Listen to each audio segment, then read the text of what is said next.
नमस्कार मित्रों, मैं एस एस मनी अपने यूट्यूब चैनल प्रज्ञा एजुकेशनल ग्रुप में आप सभी का स्वागत करता हूं।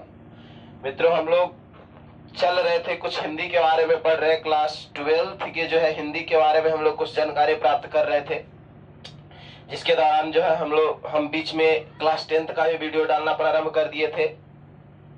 अब इसमें देखने वाली बात यह है कि यदि आप हिंदी पढ़ रहे हो तो इसका विकास, हिंदी का विकास कैसे हुआ, हिंदी को हम लोग जो है बोलना प्रारंभ किए कैसे, क्या अपने देश की यह भाषा है, इन सारी यानी हिंदी के बारे में कुछ न कुछ विशेष जानकारी प्राप्त करना अति आवश्यक। क्लास 10th नहीं है कि हाँ आए क्लास में टीचर क्या है पढ़ना, गोधूली पढ़ना, निकालो गोधूली हिंदी की पुस्तक, पहला चैप्टर श्रम विभाजन जाति प्रथा एकदम खूब मार के रगड़ ले, अच्छा बात है, कोई दिक्कत नहीं है, वहां तक चलेगा। लेकिन यदि आप 12th में हिंदी पढ़ रहे हो तो हिंदी का विकास जानना अति आवश्यक है आपके लिए। हिंदी का विकास कैसे हुआ, विश्व में सर्वाधिक बोले जाने वाली भाषा कौन है, हिंदी दिवस कब मनाते हैं, विश्व हिंदी दिवस कब मनाते हैं, इन सारी चीजों का जो है विवरण अभी हम आपको देने वाले हैं। मित्रों ध्यान से देखिएगा। देखिए आज हम लोग हिंदी का इंट्रोडक्शन आज हम लोग अच्छी ढंग से पढ़ेंगे। हिंदी का इंट्रोडक्शन आज हम परिचय सिर्फ हिंदी का बतावेंगे, है ना। और आप तो देखिए, समझिए।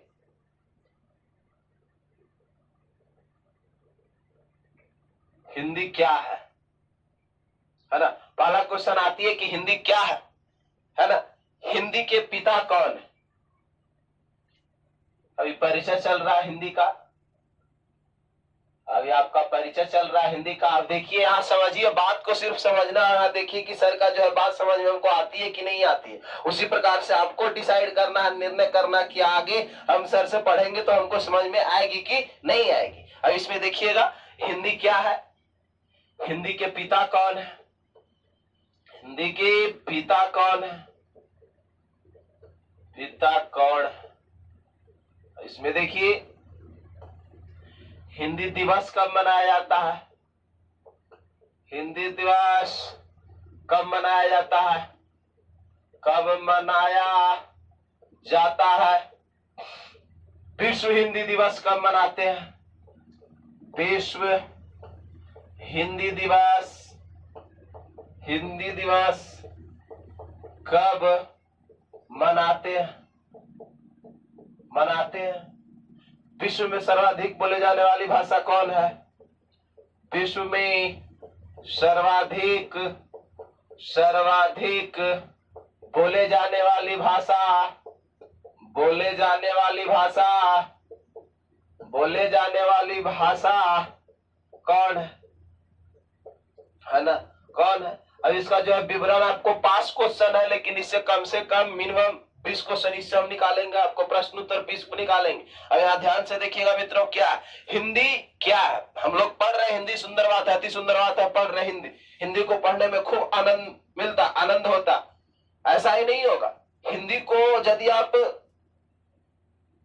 हिचक करके पढ़िएगा तब आनंद है, ऐसा नहीं कि आप धारा प्रवाह पढ़ रहे हो, किताब पढ़ रहे हो, कुछ समझ ही में नहीं आ रहा है ना। लेकिन नहीं, हिंदी को जितना आप हिचक करिएगा, जितना तोड़िएगा, उतना आनंदमय होइएगा।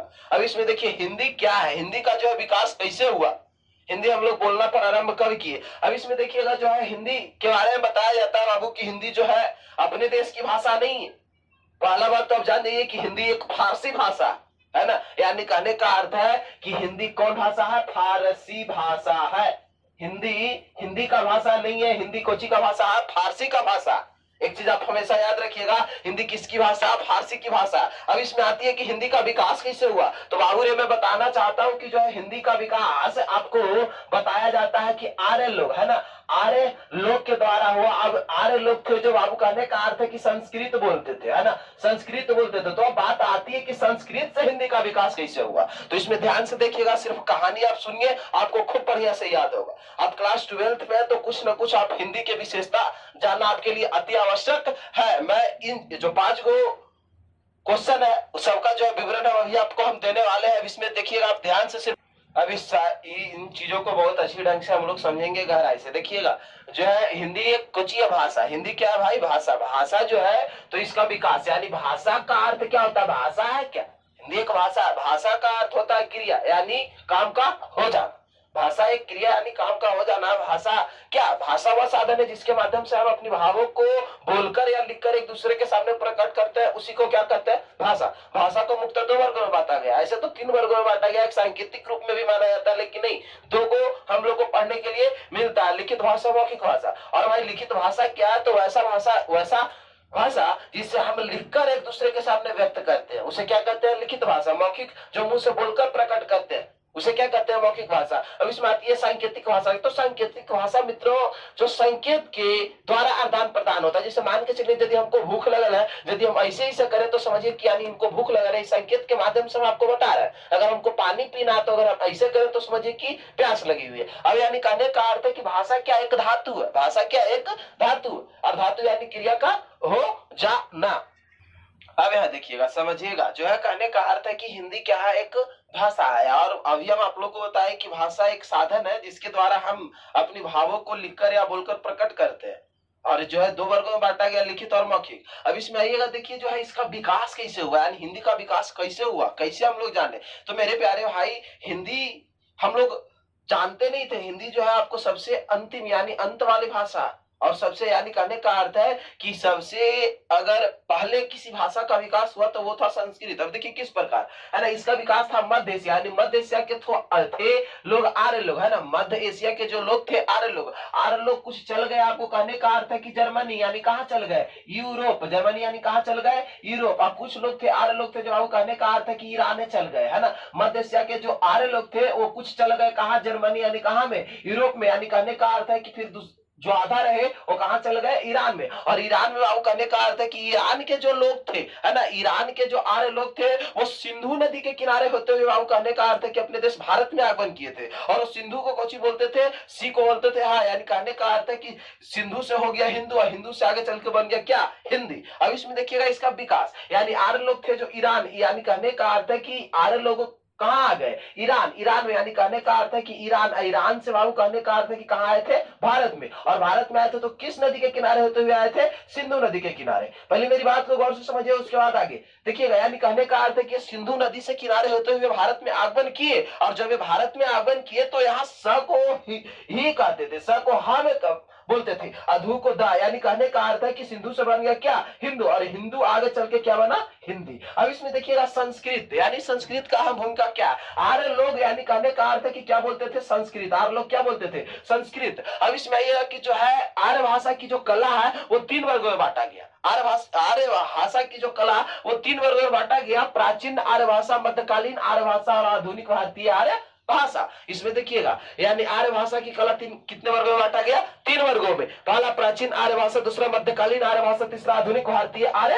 भाषा। अब इसमें आइएगा प्राचीन आर्य भाषा। प्राचीन आर्य भाषा में 2 पार्ट में बटा है, प्राचीन आर्य भाषा वैदिक संस्कृत में बटा और लौकिक संस्कृत में बटा। और देखिएगा इसमें जो वैदिक संस्कृत है, वैदिक संस्कृत यानी कहने का अर्थ है कि इसमें जो है याक्स, यानी महर्षि याक्स और कौची, पाणिनि ने, याक्स है ना, याक्स और कोची ने, पाणिनि ने, यानी कहने का अर्थ है कि इस भाषा का प्रचलन शुरू किया। यानी कहने का अर्थ है कि ये जो भाषा का पूर्ण रूप से विस्तार किया तो कौन, यानी पाणिनि, और किसने, याक्स ने। और लौकिक संस्कृत का सिर्फ किसने किया था, पाणिनि ने किया था। अब इसमें आता है कि ये जो भाषा चला कब से कब तक चला, यानी 1500 ईसा पूर्व से 500 ईसा पूर्व तक चला। कौन सा भाषा, प्राचीन आर्य भाषा। अब मध्यकालीन आर्य भाषा देखिए, यदि मध्यकालीन आर्य भाषा की हम लोग बात करेंगे तो इसमें सबसे बड़ी चीज देखने वाली बात है कि ये 3 वर्गों में बांटा गया, है ना। यानी पहला जो है इसका है पाली, है ना, पाली, है ना। और पाली से बना क्या, प्राकृत। प्राकृत से कौची, अपभ्रंश, है ना, अपभ्रंश बना। अब इसमें देखिएगा पाली, पाली क्या भाई, पाली एक प्रकार की भाषा है। अगर संस्कृत के बाद किसी भाषा का विकास हुआ तो भाषा थी पाली, और पाली के बाद अगर कोई भाषा का विकास हुआ तो भाषा थी आपको क्या, प्राकृत, है ना। और प्राकृत के बाद किसी भाषा का विकास हुआ तो था अपभ्रंश। अब इसमें देखिएगा पाली, पाली भाषा क्या भाई, तो पाली कहने का अर्थ है कि जो है पाली भाषा में ही, यानी पाली भाषा में महात्मा बुद्ध के जितने सारे जो उपदेश है वो सब आपको पाली भाषा में मिलेगी। महात्मा बुद्ध के जितने सारे जो उपदेश है वो सब अभी है ना। इसमें यानी पाली भाषा में अगर कोई, यानी कहने का अर्थ है कि पाली भाषा में जो है इसमें जितने सारे जो उपदेश है महात्मा बुद्ध का, जितने सारा जो उपदेश है वो सब आपको पाली भाषा में मिलेगी। अब आती है प्राकृत भाषा। प्राकृत भाषा यानी कहने का अर्थ है कि महावीर यानी जैन धर्म के लोग, यानी कहने का अर्थ है कि एक किस धर्म के लोग ने अपनाया था प्राकृत भाषा का उपयोग, यानी प्राकृत भाषा को किसने अपनाया था, तो जैन धर्म के लोग ने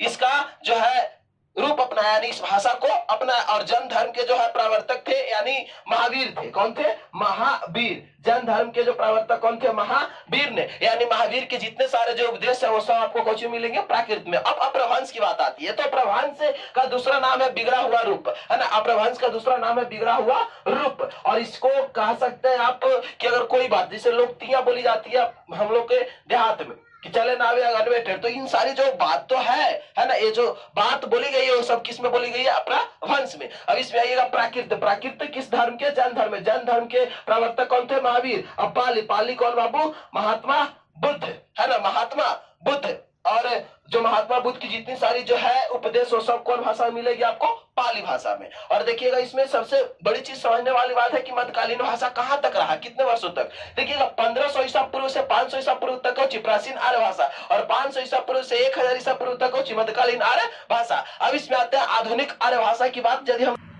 बात यदि करते हैं तो आधुनिक भारतीय आर्य भाषा को 500 ईस्वी पूर्व से 500 ईस्वी से 1000 ईस्वी तक, यानी 500 ईस्वी से 1000 ईस्वी तक अगर कोई भाषा का विकास हुआ तो आधुनिक भारतीय आर्य भाषा थी। आधुनिक भारतीय आर्य भाषा को जो 3 वर्गों में बांटा गया, प्राचीन हिंदी, मध्यकालीन हिंदी और आधुनिक हिंदी, है ना। यानी आपको बात पूरा स्पष्ट हुआ होगा कि सबसे प्राचीन भाषा कौन है, तो सबसे प्राचीन भाषा लौकिक संस्कृत, यानी कहने का अर्थ है कि सबसे प्राचीन भाषा जो है वैदिक संस्कृत है। वैदिक संस्कृत के बाद क्या आया? लौकिक संस्कृत। लौकिक संस्कृत के बाद क्या आया? पाली। पाली के बाद क्या आया? प्राकृत। प्राकृत के बाद क्या आया? प्रभंस। प्रभंस के बाद क्या आया? एक अभट्ट, यानी प्रभंस का एक छोटा सा टुकड़ा है अपभट्ट, यानी इसी जाति का, है ना, अपभ्रंश जाति का ही अभट्ट है। अब इसमें देखिएगा हिंदी का विकास हम लोग किस प्रकार पढ़ेंगे, और वो आपको आगे पढ़ने के लिए मिलेगा प्राचीन हिंदी, मध्यकालीन हिंदी और आधुनिक हिंदी। इन सबों का वर्णन है अभी हम विस्तार ढंग से करने। अब इसमें देखते हैं। अब यहाँ देखने वाली बात है कि आधुनिक भारतीय आर्य भाषा, आधुनिक भारतीय आर्य भाषा के 3 वर्गों में बांटा गया, प्राचीन हिंदी, मध्यकालीन हिंदी और आधुनिक हिंदी। अब इसमें देखिएगा प्राचीन हिंदी। प्राचीन हिंदी यानी आपको 1100 ईस्वी से 1400 ईस्वी तक की जो भाषाएं थी वो प्राचीन हिंदी थी। और इसमें ये और आप मध्यकालीन हिंदी यानी 1400 से 1850 तक जो थी भाषा वो कोची मध्यकालीन हिंदी थी। 1850 से अब तक जो है जो भाषा हम लोग बोलते हैं वो सब कोची आधुनिक हिंदी बोलते हैं। अब इसमें बात आती है कि 1850 यानी 1400 से 1850। अब इसमें आते हैं कि गद्य की जो शुरुआत हुई कब से हुई, जो है गद्य खंड हम लोग पढ़ते हैं, जिसे हम लोग का जो है गद्य और पद पढ़ना। पद यानी कहने का अर्थ है काव्य खंड। काव्य खंड कहने का अर्थ है आपको कि कविता, निर्गुण, भजन इत्यादि का जो है अध्ययन करते हैं। तो ये जो है कब से अध्ययन करना प्रारंभ किए, तो आपको हम बता देते हैं कि 1900 से 1920 ईस्वी के बीच से हम लोग 1900 से 1920 ईस्वी के बीच से हम लोग पद का जो है अध्ययन करना शुरू किया, यानी पद और गद्य दोनों का। और इसमें देखिएगा जो है मध्यकालीन हिंदी 1850 के जो माहौल था, यानी 1400 से 1850 के बीच के दिन को हम लोग भारतेंदु युग भी कहते हैं। भारतेंदु युग, भारतेंदु युग क्यों? क्योंकि जो है हिंदी का जो है सबसे ज्यादा प्रसरण जो किया वो हरिचंद्र बोले भारतेंदु युग यानी भारतेंदु हरिचंद्र ने किया, है ना। अब इसमें आती है इसलिए इनको कुछ कहा जाता है हिंदी का पिता, है ना। और इसमें देखिएगा जो है 1400 से यानी कि आधुनिक हिंदी में याद रखिएगा कि मध्यकालीन हिंदी में गद्य का निर्माण नहीं हुआ, आधुनिक हिंदी में गद्य हम लोग लिखना और पढ़ना प्रारंभ किए। और 1900 से 1920 ईस्वी के बीच में हम लोग पद पढ़ना आरंभ किए, पद और गद्य दोनों पढ़ना आरंभ किए, है ना। यहाँ तक थी विश्लेषण। अब इसमें आगे हम लोग को देखना है कि सबसे ज्यादा विश्व में सर्वाधिक बोले जाने वाली भाषा कौन है ना। आगे देखिएगा इसमें हम लोग देखेंगे, पहले शुरू से एक बार आ जाते हैं, देख लेते हैं। यदि आप लोग से पूछा जाए कि हिंदी का विकास प्रारंभ कैसे हुआ, तो आपको सबसे पहले इस चीज को बताना है कि हिंदी जो है मध्य एशिया, यानी कहने का अर्थ है कि आपको पॉइंट उठाना है मध्य एशिया से। मध्य एशिया के जो लोग थे वो आर्य लोग थे, है ना, आर्य लोग। यही आर्य लोग, हम लोग जो हिंदू कहलाते हैं वो आर्य लोग ही थे, हिंदू, है ना। और हिंदू भी अपने जो देश है वो देश के नहीं थे, है ना, यानी आर्य लोग ही थे क्या, हिंदू। और जो आपको आर्य लोग थे वो आधा आपको चल गए थे, इनका कुछ टुकड़ा आपको चल गया था जर्मनी, यानी कहा में, यूरोप में, है ना। तब इसको आपको कहने का अर्थ है कि आपको अगर क्वेश्चन पूछेगा कि हिंदी भारत के अलावा किस देश में बोला गया, तो आपको बोलना है यूरोप। किस महादेश में, यूरोप में भी। क्यों, क्योंकि कहने का अर्थ है कि आर्य यानी मध्य एशिया से कट के आर्य लोग कहां पहुंच गए थे, यूरोप में। और कुछ पहुंचे ईरान में, कुछ कहां पहुंचे, ईरान में। ईरान से फिर कहां आ गए थे, भारत में। कौन नदी के किनारे होते हुए, सिंधु नदी के किनारे होते। इस सारी चीज को आपको क्लास 12th में थोड़ा थोड़ा बात पढ़ना है। अब कंपटीशन वाली बात आती है तो कंपटीशन में आपको पूरा डिटेल से जो है पढ़ना मिलेगा। अब इसमें देखिएगा, सबसे दूसरा क्वेश्चन हम क्या इसमें लिखे थे, दूसरा क्वेश्चन आपको हम बताए थे, लिखे थे कि हिंदी के पिता कौन है। तो आपको बता देते हैं बाबू कि हिंदी के जो पिता है वो भारतेंदु हरिश्चंद्र है।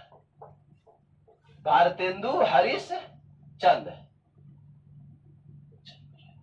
भारतेंदु हरिश्चंद्र। अब इसमें आइएगा, अगला क्वेश्चन हम लिखे थे कि हिंदी दिवस कब मनाते हैं। तो मेरे प्यारे, हिंदी दिवस हम लोग 14 सितंबर को मनाते हैं ना। हिंदी दिवस 14 सितंबर को हम लोग मनाते हैं। और इसमें क्वेश्चन आती है कि हिंदी दिवस भारत में कब से मनाना प्रारंभ हुआ। तो आपको बताना 14 सितंबर 1953 से हम लोग हिंदी दिवस को मनाना प्रारंभ किए। यदि कोई पूछ दे कि विश्व हिंदी दिवस कब मनाते हैं, तो हराने वाली बात नहीं है, उसको खूब बढ़िया से बताइए। 10 जनवरी को हम लोग विश्व हिंदी दिवस मनाते हैं। अब इसमें आएगा कि सर्वप्रथम हिंदी दिवस कब मनाया गया। तो आपको 10 जनवरी बोलना है 1975, है ना, यानी 10 जनवरी 1975 से हम लोग विश्व हिंदी दिवस के रूप में मनाना प्रारंभ किए। और हिंदी दिवस 14 सितंबर को मनाते हैं। और सर्वप्रथम हिंदी दिवस 14 सितंबर 1953 से मना।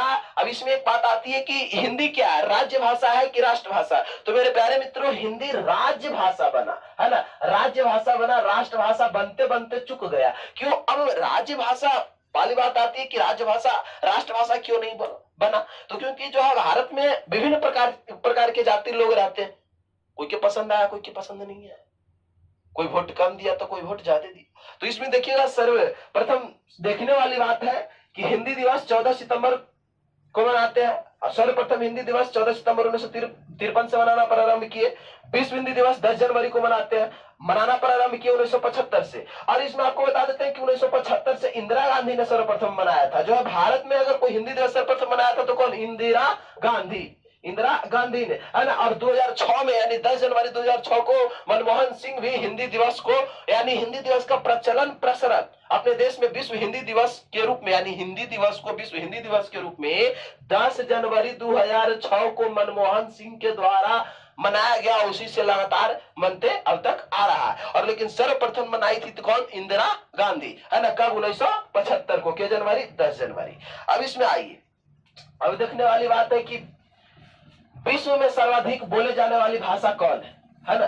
अब यहाँ बात आती है कि विश्व में सर्वाधिक बोले जाने वाली भाषा कौन है। तो आपको बता दें कि विश्व में सर्वाधिक बोले जाने वाली जो भाषा है वो आपको जो है चीनी है, चीनी है।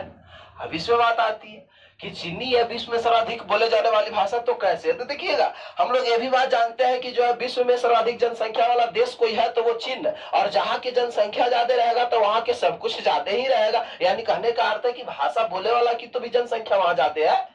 ऐसा बात तो नहीं है कि हाँ आधा बोलता है तो आधा गूंगा। इसलिए विश्व में सर्वाधिक बोले जाने वाली भाषा कौन है, चीनी। और दूसरा स्थान पे आती है, यानी कहने का अर्थ है कि फर्स्ट विश्व में सर्वाधिक बोले जाने वाली भाषा चीनी है। दूसरा स्थान पे आती है क्या, अंग्रेजी, अंग्रेजी। और तीसरे स्थान पर अपनी जो भाषा है हिंदी, वो तीसरे स्थान पे आती है ना, वो तीसरे स्थान पे आती है। अब इसमें बात देखने वाली बात है कि जो है भारत में, है ना, भारत में अगर सबसे ज्यादा बोले जाने वाली भाषा कोई है तो वो क्या है बाबू, हिंदी, है ना। भारत में सबसे ज्यादा बोली जाती है क्या, हिंदी। विश्व में सर्वाधिक बोले जाने वाली भाषा कौन है, चीनी। दूसरा स्थान पर अंग्रेजी है, तीसरा स्थान पर हिंदी है, लेकिन भारत में पहला स्थान पर है ना। आज के लिए वीडियो यहां तक रहेगी, लेकिन जब अगला क्लास हम लेंगे तो उसमें आपको हम पूरा जो है भोजपुरी भाषा, खड़ी बोली, ब्रज भाषा, सबू का जो है विवरण हम ट्रिक के साथ करेंगे। आज के लिए यहीं तक। और एक आवश्यक सूचना है कि मेरे इस चैनल को आप जो है जितना ज्यादा